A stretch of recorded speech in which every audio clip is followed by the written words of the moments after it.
everybody, welcome back to Talking Wolves, and we're back today for a brand new transfer rumour and news video. We've not done one of these in a long while, so I thought I'd bring you guys back up to date with what has been going on in and around Molineux Stadium over the past month or so. Of course, we're approaching December now, we're approaching January, so the rumours are going to heat up again, and of course Wolves will be in the market for one or two players, especially with how the situation is at the moment. Wolves looking very likely to qualify for the knockout stages in Europe and in such a great position in the league as well. And I think we all know one or two extra quality additions could really bolster our team and hopefully take us to yet again another level. But before we kick off, be sure to go and check out our channel partners over at OneFootball, a fantastic football app to go and check out. A link to them is in the top of the description down below. It's a fantastic football app where you can check out your live scores, live football news, transfer rumours, team news, the works. Free to download on Android and iOS, and as I said, a link to it in the description down below. But we're going to start off with the one that's quite hot at the moment, Nuno going possibly to Arsenal. Now, if you've not heard of this one, recently it was quite well publicised. I know Paul Merson on Soccer Saturday said he would have, it was quite funny because he said Nuno could manage a top 6 team as we're sat in 5th place, but he also said he'd take Nuno Arsenal tomorrow if he could.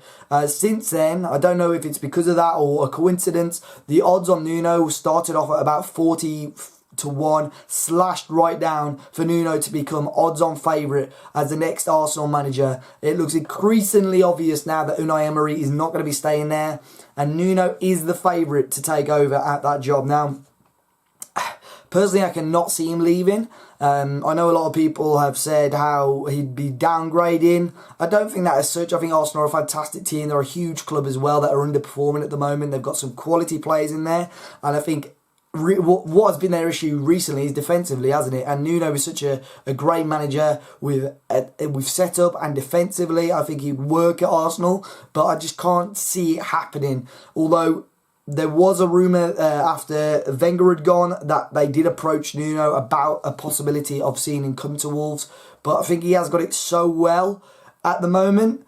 It would be a gamble for his career to leave Wolves at the moment. But you never know, it's football. There's no real loyalty in football anymore, so it'll be interesting to see. Of course, Emery is still in a job, so it's quite disrespectful to talk about this, but it is very, very interesting that the odds are so short at the moment on Nuno taking charge. It's well publicised in the likes of TalkSport and so on as well. I know Express has started an article on it as well, so definitely one we'll keep our eyes on, and definitely one we'll keep you updated on if there is any more news on that. Another rumour, James Rodríguez, again, this one has piped up again. This was a number of weeks ago, and it was regarding Wolves and Real Madrid doing a swap deal. And I cannot see this one happening, to be honest. It's come from El Desmarque over in Spain. It says Jorge Mendes has reportedly proposed a swap deal between Wolves and Real Madrid, with James Rodríguez to come to Wolves and Ruben Neves to go to Real Madrid. And to be honest, I don't think that one will happen, but that one that has been reported in Spain. To be honest, currently, I think Neves is worth more than James Rodríguez. James Rodríguez is a great player, and I would love to see him at Wolves, but I would also love Ruben Neves to stay at Wolves. So for me, as a fan, this is probably a no-go, which is crazy, isn't it? The fact that 2 years ago we were in the Championship, we've moved so quickly that we can say no, and fans are actually quite disgusted that this transfer has even come about. This has been suggested, which is crazy how quickly we've moved in such a short period of time.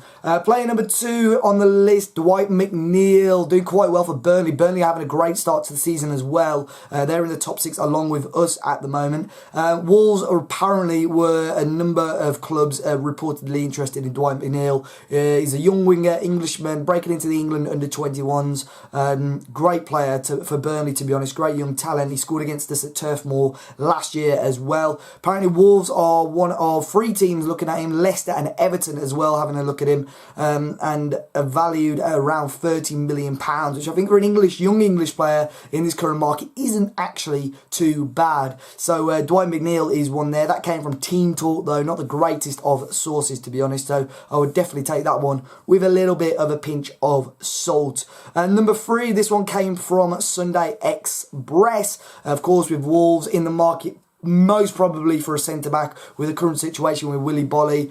To be honest, the back three looks great in recent weeks, but it's obvious that we're going to try and bolster there. Rumours of Jesus Vallejo as well. A rumour that we may cut his loan short. I don't think Real Madrid are holding it against us. I think they sort of realise that it's not really worked out for both parties. So it will be interesting to see what happens on that front. And Romain Saiss is suspended for the game against Sheffield United. Could we see Vallejo come in, or is that a job for Ryan Bennett? Who knows? We will talk about that more, obviously, on the preview. But Ben Davies from Preston is a centre-back, one of a couple of centre-backs that we're going to be mentioning today. Ben Davies from Preston North End.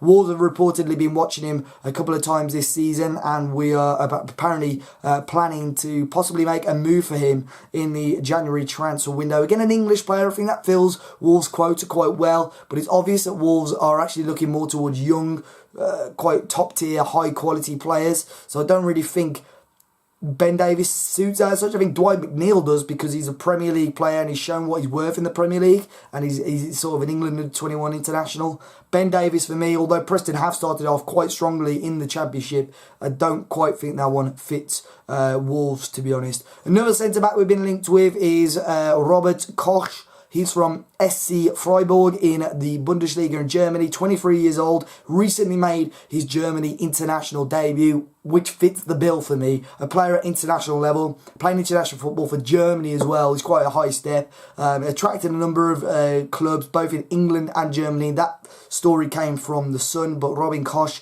is one of the players there. Another one that was linked at the start of the month, Gabriel Magalhaes. He's from Lille, and he's another centre-back, a Brazilian centre-back, 21 years of age, played a number of times this season in the top tier of France as well. So he's definitely one to keep our eyes out on. And another one, goalkeeper this time, Olympiacos goalkeeper, Portuguese player Jose Sá.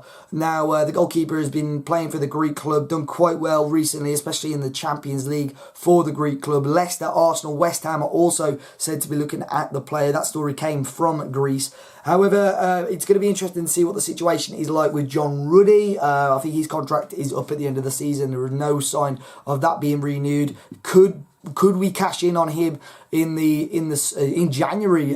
Who knows? But Jose Sá is one of a couple of goalkeepers that we've been linked with recently anyway. And then a couple of players actually possibly being, well, contract news more than anything. Two younger players. First one being Owen Otasawi, the 18-year-old. Quite versatile player. I know he played midfield and now plays centre-back predominantly for the under-23s. Starred last week for the under-23s against PSG. I know a number of you may have been to that game. And for me, he was one of the best players on the pitch. Looked really, really good on the ball, comfortable on the ball. And for a defender, you could always almost tell that he was like a midfielder, because he was great on the ball, really comfortable. Anyway, I know his contract's up at the end of the season, and a number of big clubs are sniffing around him, reportedly. Arsenal, Liverpool, PSG, and Schalke looking at him. And Chem Campbell as well. He played in that game against PSG. Also made his first team debut against Aston Villa in the Carabao Cup. There was murmurs of him possibly going over to Germany. I think it was RB Leipzig who were interested. But he is set to sign a new contract apparently. And that's the same with the Otasawi thing. I think it's just, he's due a new contract. It's just agent talk, and they're going to get that contract sooner rather than later. But guys, that is all I've got time for today. Hopefully you enjoyed it. Be sure to hit the like button down below and subscribe to the channel. If there's any other players that you think I've missed out and you want my opinion on it, please let me know in the comment section down below, and I'll try my best to do that. But until next time, guys, enjoy the rest of your day, and I'll see you all very, very soon.